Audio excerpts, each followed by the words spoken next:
कि अपने इमोशंस को कैसे मैनेज करना है। जब जीवन में ऐसा लगे कि सब खत्म हो गया है, जब जीवन में लगे कि बहुत टॉक्सिक किस्म की लाइफ हो गई है, उससे बाहर कैसे निकलें, शायद ये सबसे महत्वपूर्ण लेसन होता है जो हम सबको सीखना चाहिए। मैंने कहीं से सीखा नहीं है, ना मैंने ऐसी किताबें पढ़ी हैं। हालांकि मैंने 2 किताबें मंगवाई हैं पिछले हफ्ते, पढ़ी नहीं है अभी तक, तो मैं किताबों के बेस पे नहीं जानता कैसे सीखते हैं, लेकिन जिंदगी से तुम सीख सकते हैं। इन कहानियों का सबका एक ही सार है, वजह अलग अलग है। एक व्यक्ति ने इसलिए अपना जीवन समाप्त किया कि वो रिश्ता उसके हाथ से छूट रहा था।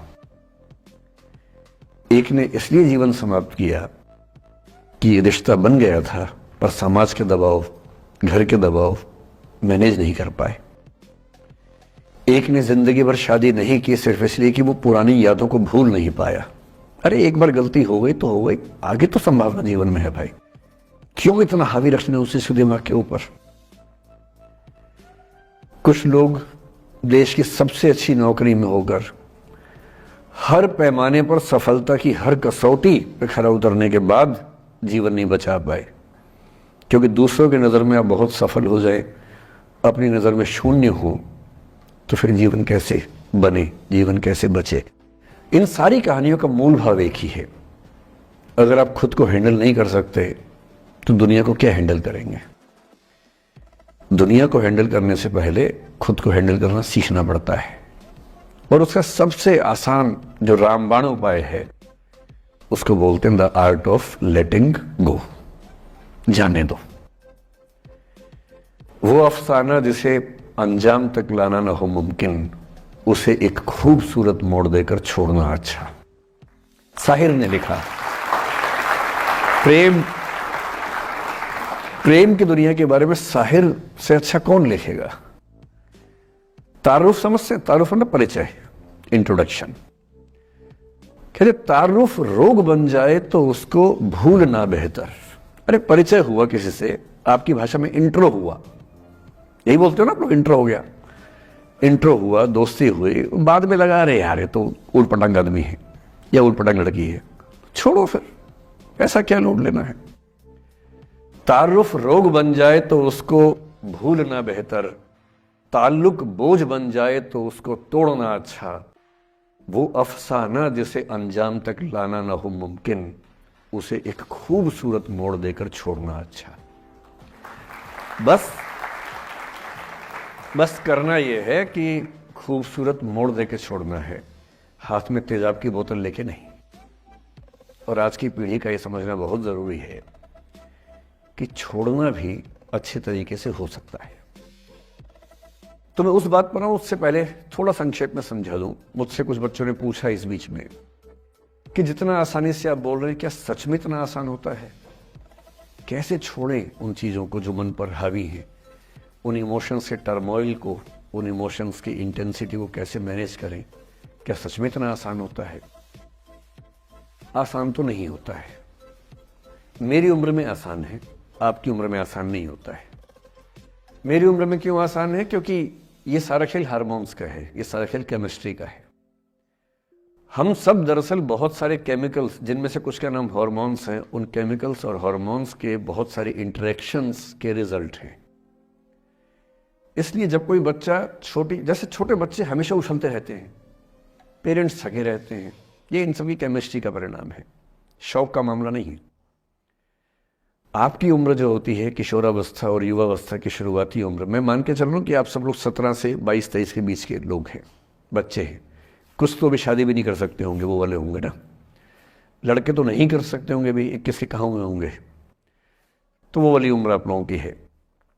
इस उम्र में इमोशंस का टर्मोइल, इस उम्र में इमोशंस का बिखराव इतना ज्यादा होता है कि संभालना बड़ा मुश्किल होता है। जैसे जैसे आप मैच्योर होंगे, बड़े होंगे, बूढ़े होंगे, बूढ़े और मैच्योर काफी हद तक समानार्थक शब्द होते हैं। बूढ़ा आदमी आमतौर पर मैच्योर हो ही जाता है, और जो मैच्योर हो जाता है उसको लोग बुढ़ा ही बोलते हैं, चाहे वो दोस्त हो आपका। तो मैच्योर होने के बाद मैच्योरिटी के कई लक्षण हैं, 10-20 लक्षण। उनमें से एक ये है कि आपके इमोशंस में इंटेंसिटी उतनी नहीं रह जाती जितनी बचपन में होती है। मसलन कोई आपका दोस्त आपसे कुछ खराब कह दे, आप 3-4 घंटे बेचैन रहेंगे, बार बार मैसेज टाइप करेंगे, फिर डिलीट करेंगे, फिर टाइप डिलीट, वो भी टाइप डिलीट चल रहा है। एक दिन हो गया बात हुए, ना वो पढ़ पा रहे हैं ना आप पढ़ पा रहे हैं, बेचैनी चरम पे है। अब इतना ही मामला है, नाक का सवाल है कि पहले कौन झुकेगा। सारे संबंधों में स्तर इसी बात से तय होता है कि पहले कौन झुकेगा, और जो एक आध बार झुक गया वो जिंदगी भर झुकता है उसके बाद। इससे लोग शुरू में बहुत केयरफुल होते हैं कि झुकना नहीं है। 3-4 ज्ञानी पीछे बैठे ही होते हैं कि नहीं झुकना नहीं है, वो झुकेगा, वो झुकेगी, तू क्यों झुकेगा। इन ज्ञानियों से बचना बहुत जरूरी है, जिंदगी जहर बना देंगे आपकी। अब दोनों ईगो फाइट कर रहे हैं कि पंजा किसका गिरेगा, इस पे फाइट चल रही है। 2 दिन हो गए, 3 दिन हो गए, उसके बाद एक आध आदमी पिघल जाता है, उसको लगता है भाड़ में जाए यार, बात नहीं हो पा रही, तुम ईगो कर रहे हो। फिर वो फोन मिलाता है, ये भी फोन की इंतजार में 3 दिन से सो भी नहीं रहा बेचारा। हीरो बेशक बन ले पर बेचैन तो भाई। खटाक से फोन उठता है, अब दोनों कान में फोन लगा के रखिए, कोई नहीं बोल रहा, चुप। क्या बातचीत चल रही है सोचिए, एक भी शब्द नहीं, एकदम चुप। थोड़ी देर के बाद कंफर्म करने के लिए कि है भी या नहीं, एक बोलता है हेलो, वहां से आवाज आती है कोई एक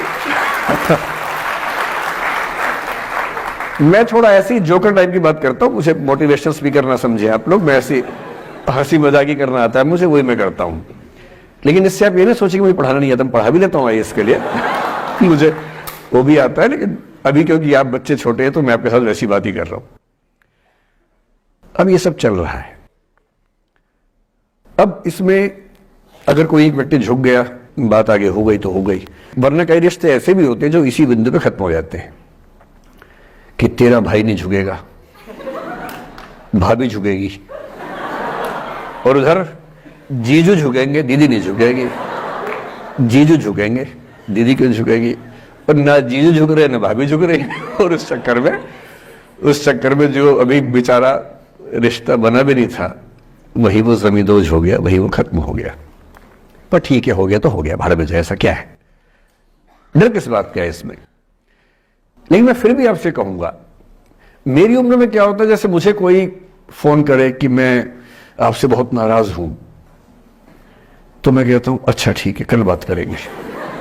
नहीं, मैं आपसे बहुत नाराज हूं, मेरा दिल टूट गया है, मैं कहता हूं देखो मुझे नींद आ रही है अभी, let me sleep, we will talk tomorrow, you just do one thing, write down all the points and we will discuss in the morning, when I come to office you come to my cabin and we will discuss, don't worry, I will find out the solution for you. कह रहे हैं आप कैसी बात कर रहे हैं, मैं ना सो पा रहा हूं ना मैं जाग पा रहा हूं। तो मैंने कहा दैट इज योर प्रॉब्लम मैं तो सो भी रहा हूं जाके, ये तो कोई दिक्कत नहीं हो रही भाई। तो मैं तो ऐसा हो चुका हूं कि दुनिया में कुछ भी हो जाए मुझे टाइम पे नींद आ जाती है, कुछ भी हो जाए। मतलब एक आध, अब जैसे मेरी माता जी की मृत्यु हुई तो मुझे नींद नहीं आई कुछ दिनों तक, ठीक बात है, नहीं आनी चाहिए उस समय, तब भी आ गई तो फिर इंसान और पत्थर में क्या अंतर बचा, सीधी सी बात है। But keeping aside those rare instances, कोई कुछ भी कर ले, हमें तो बढ़िया नींद आती है।